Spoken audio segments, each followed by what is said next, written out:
हमारे भगवान स्वर्गीय कर्नल किरोड़ी सिंह बैंसला जी को और उनकी कर्म भूमि हिंडौन को नमन करता हूं। और साथियों, निवेदन करना चाहता हूं आप सबसे, खासकर युवाओं से,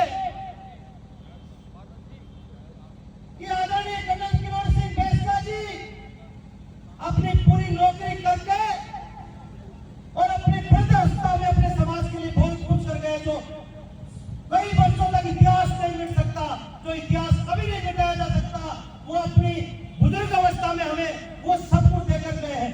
लेकिन क्या नौजवानों, जो कर्नल साहब ने आरक्षण हमें दिलवाया, क्या उस आरक्षण की रक्षा करने के लिए हम समर्थ नहीं है? क्या आप लोगों का खून पानी हो गया है? ये मेरा आप लोगों से निवेदन है।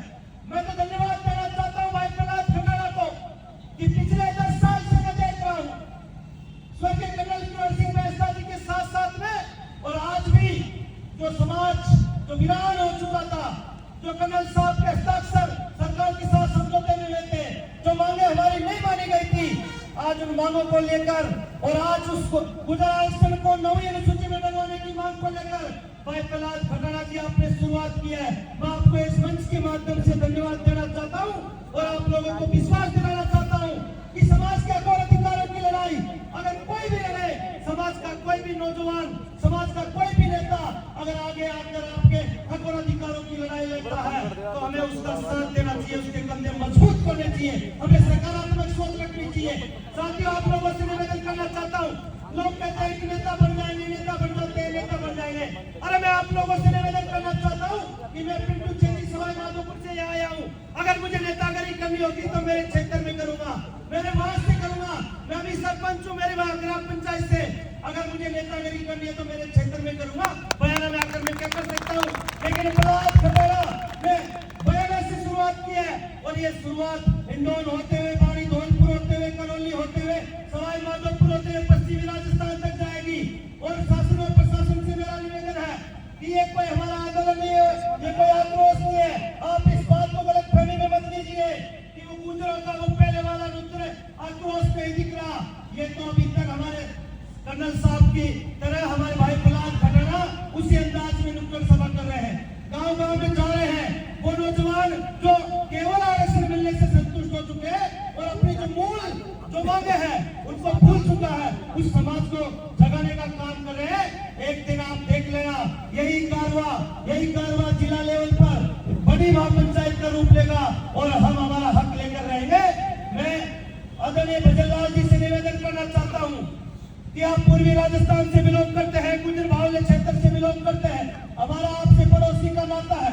पहली बार हमारी उम्र में, हमारी याद में पूर्वी राजस्थान से पहली बार कोई मुख्यमंत्री बना है। आदरणीय भजनलाल शर्मा जी, मेरा आपसे निवेदन है कि हमारा सभी मुख्यमंत्रियों से अलग अलग तरह का संवाद रहा है। आदरणीय कर्नल किरोड़ी सिंह बैंसला जी के नेतृत्व में वसुंधरा राजे सिंधिया से हमारा युद्ध हुआ और आदरणीय अशोक गहलोत जी से हमारा शांतिपूर्वक हमें हमारा हक मिला। लेकिन मैं आपसे निवेदन करना चाहता हूं कि आप इस संकोच को, इस कोमा को हटाइए और आपसे निवेदन है कि ये समाज आपका ऋणी रहेगा।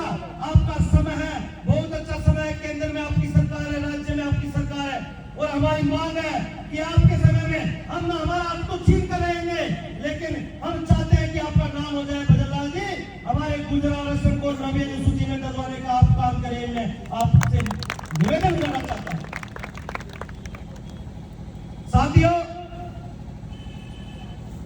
अभी हमारे बुजुर्गों की संख्या कम दिखाई दे रही है, लेकिन जिस दिन हम नौजवान हमारे समाज को जागरूक कर देंगे, जिस दिन हमारे इन बुजुर्गों के समझ में आ जाएगी कि वास्तविकता में ये मांगे जायज है।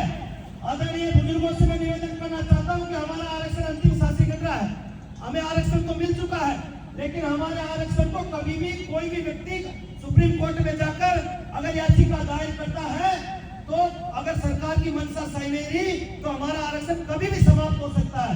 इसलिए हमारी जो मुख्य मांग है वो ये मांग है कि हमारे आरक्षण को 9वीं अनुसूची में अगर डाल दिया जाता है तो कोई भी कोर्ट और कोई भी व्यक्ति इसको चैलेंज नहीं कर सकता।